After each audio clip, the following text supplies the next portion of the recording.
Salut! Bienvenue dans À Cheval, le podcast de l'équitation collaborative.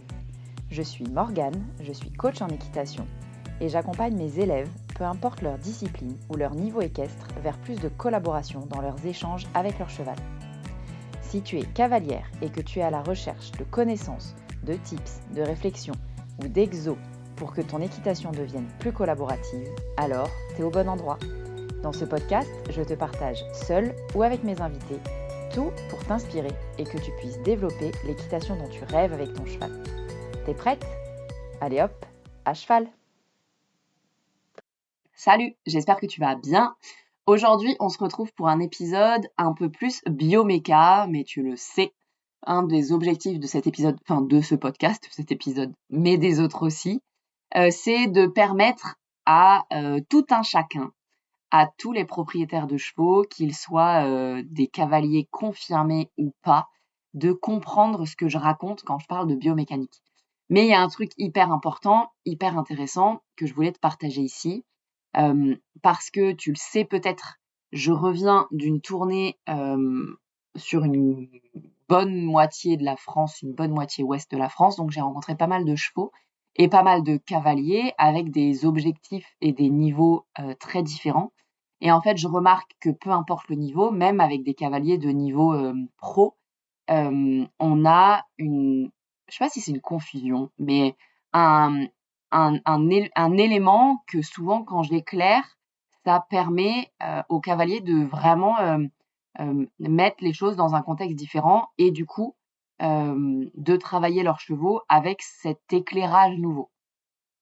Avant de te parler de cette chose-là, je voulais profiter que tu m'écoutes ici pour te demander d'aller, si ce n'est pas encore fait, noter l'épisode de podcast et t'abonner si tu en as envie pour être mis au courant des prochains épisodes, mais aussi parce que ça m'aide vraiment grandement à faire connaître le podcast et donc à plus de propriétaires de chevaux d'aller amener la collaboration dans leur équitation, ce qui est un truc qui me tient à cœur de ouf. Donc, si ce n'est pas encore fait, si tu n'as pas encore noté l'épisode, tu peux aussi mettre un commentaire si tu as envie.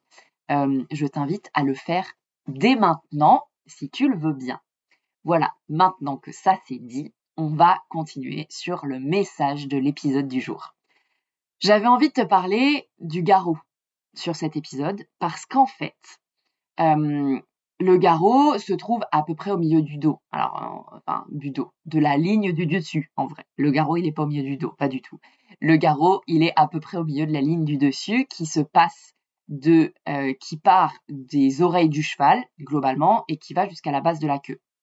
Donc, si tu as téléchargé les 3 vidéos que je propose gratuitement, bah tiens, que je vais mettre en lien si tu veux le télécharger sur la description de cet épisode, c'est les 3 vidéos pour muscler le dos de ton cheval à la longe et son enraînement. Donc, si jamais tu as besoin de vraiment, parce que là, on est sur un podcast, donc je ne peux pas te montrer de choses, mais sur ces vidéos-là, je te montre vraiment c'est quoi le dos du cheval, comment ça fonctionne et du coup, comment en vrai je muscle le dos de mon cheval. Et je parle aussi du garrot. Donc, j'en parle un peu plus précisément que ce que je vais te dire ici, mais de manière un peu différente aussi.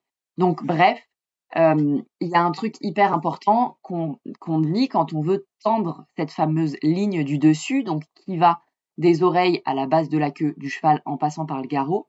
Il faut imaginer qu'il y a un ligament qui, en gros, qui part des oreilles, qui s'attache au garrot et qui s'attache à la base de la queue. Et en fait, quand on parle de tendre la ligne du dessus, donc de muscler, entre guillemets, le dos de notre cheval, c'est quand on tend ce ligament-là, on peut imaginer que c'est un élastique qu'on essaye de tendre au maximum. Donc pour faire ça, on essaye en gros d'éloigner les oreilles de la base de la queue au maximum pour tendre cet élastique-là. Je ne sais pas si c'est clair pour vous, mais j'espère en tout cas.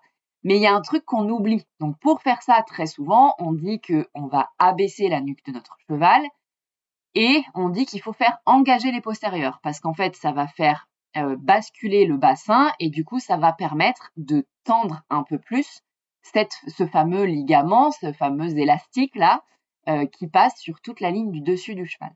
Mais il y a un truc qu'on oublie très, très souvent, c'est que cet élastique-là, il est attaché aussi au garrot du cheval.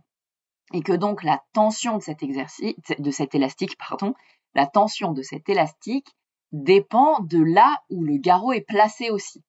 Dans le sens où si j'abaisse, on va faire une caricature, si j'abaisse au max les oreilles de mon cheval sur une extension d'encolure par exemple, et que j'abaisse au max la base de la queue de mon cheval avec un cheval qui engage fort, sachant que ça c'est vraiment très difficile à avoir comme exercice, donc très peu de personnes font les deux en même temps.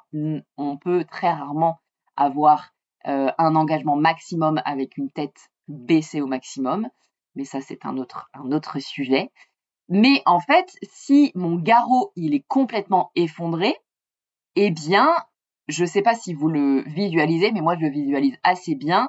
Si j'ai les oreilles basses, la base de la queue abaissée au maximum, mais le garrot bas aussi est effondré, l'élastique il se tend pas vraiment. Alors que si j'ai les oreilles basses, les postérieures engagées, mais que mon garrot monte vers le haut, à ce moment-là, ça vient mettre une tension sur cette fameuse ligne du dessus. Et là, c'est intéressant de bosser. Là, c'est intéressant de bosser comme ça parce que on a une tension maximum de notre ligne du dessus. Et ça, c'est ce qu'on cherche en fait. Et très, très, très souvent, quand on parle seulement des oreilles et de la queue, quand on parle seulement de l'attitude de la tête, en plus souvent on fait l'erreur de vouloir fermer l'angle tête-encolure et en vrai ça aide pas tant que ça pour tendre ce fameux élastique qui part des oreilles. Donc on va plutôt chercher à éloigner les oreilles de notre garrot, monter le garrot au maximum et abaisser les postérieurs, abaisser les hanches ou engager les postérieurs surtout, pour tendre cette fameuse ligne du dessus et travailler correctement, si je peux le dire comme ça, le dos de notre cheval. En tout cas, avec une tension maximum de la ligne du dessus. Mais le plus important dans tout ça, c'est pour moi en tout cas le garrot. Parce que si on voit beaucoup de gens, par exemple, on va prendre un exemple concret, on voit beaucoup de gens qui font des extensions d'encolure avec des chevaux qui courent un peu, qui sont un peu au-delà de leur rythme de référence et du coup qui ont tendance un peu à s'effondrer. Et ces gens-là, ils font courir un peu leurs chevaux parce qu'ils ont dans l'idée de faire engager les postérieurs au maximum. Mais du coup, en faisant ça, on a le garrot qui s'effondre et le cheval qui vient se mettre en déséquilibre. Et donc, on a un contre-exercice, une contre-perf par rapport à ce qu'ils avaient envie de faire au départ.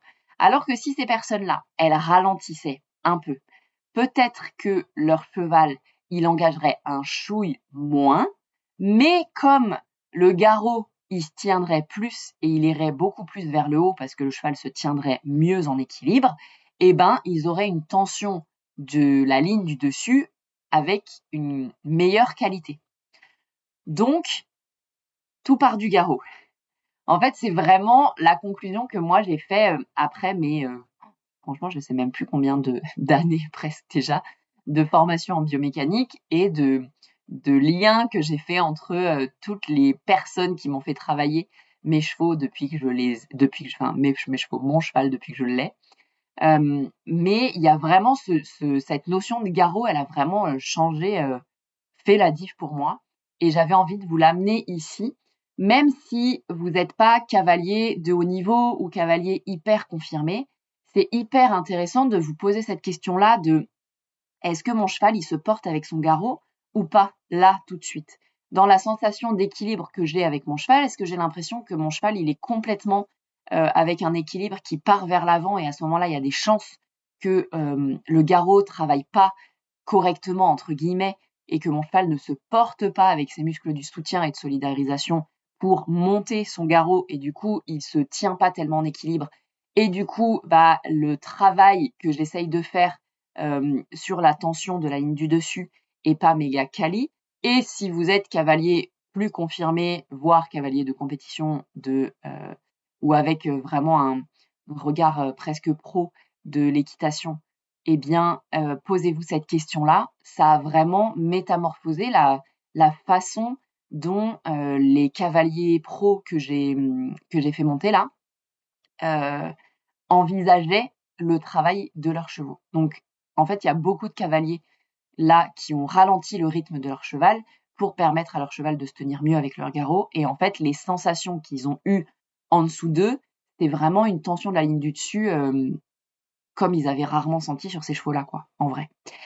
Donc, voilà, que tu sois cavalier confirmé, voire pro, ou cavalier pas très confirmé et de loisir, d'avoir un œil là-dessus, ça va te permettre de améliorer la façon dont tu travailles ton cheval et la façon dont tu proposes à ton cheval l'équitation, et ça va lui permettre de tendre mieux sa ligne du dessus et donc de te porter plus efficacement. Si tu es cavalier de compétition, ça va aussi permettre à ton cheval d'améliorer tu vas gagner en rebond, par exemple, si tu fais du dressage, tu vas gagner aussi en performance si tu sautes, parce que si tu remuscles tous les muscles du soutien et de la solidarisation et que ton garrot est libéré et peut se mouvoir vers le haut, évidemment, dans tes sauts, ça va se ressentir. Donc, tu vas pouvoir améliorer le geste de ton cheval, etc., etc. Donc, en gros, de voir les choses comme ça, ça va forcément améliorer soit juste, entre guillemets, le bien-être, mais aussi les performances de ton cheval quand tu le travailles comme ça au quotidien. Voilà ce que j'avais envie de vous dire sur ce petit focus sur le garrot dans la tension du dos. J'espère que ça t'aura intéressé. Je le répète, si ça t'a intéressé et que le cœur t'en dit, si tu aimes le podcast, je t'invite à aller le noter et lui mettre un commentaire sur la plateforme d'écoute que tu utilises pour qu'il soit connu le maximum.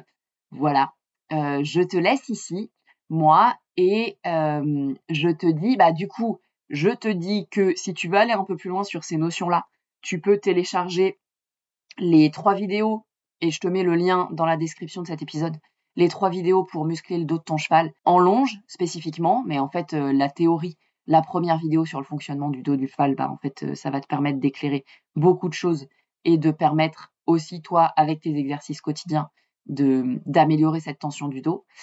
Et si jamais tu veux aller encore plus loin, c'est évidemment au cœur du programme qui s'appelle pour l'instant Muscler son cheval en travail à pied, mais spoiler alerte, ce programme va changer de nom et va se modifier un petit peu. Donc si tu veux acquérir ce programme déjà au tarif que je te propose aujourd'hui, c'est maintenant, parce que quand il va évoluer, il va se remplir un peu encore et donc le tarif risque d'augmenter. Mais c'est le cœur du programme Muscler son cheval en travail à pied. Donc si jamais tu veux aller plus loin, avoir toutes les connaissances bioméca qui te permettent de travailler ton cheval en autonomie et pour un travail qui lui fait du bien, c'est vraiment le programme qu'il te faut. Et tu auras aussi le lien vers le programme dans la description de l'épisode. Et puis voilà, moi je te laisse ici et je te dis à la semaine prochaine pour un nouvel épisode de À Cheval, le podcast de l'équitation collaborative. À plus!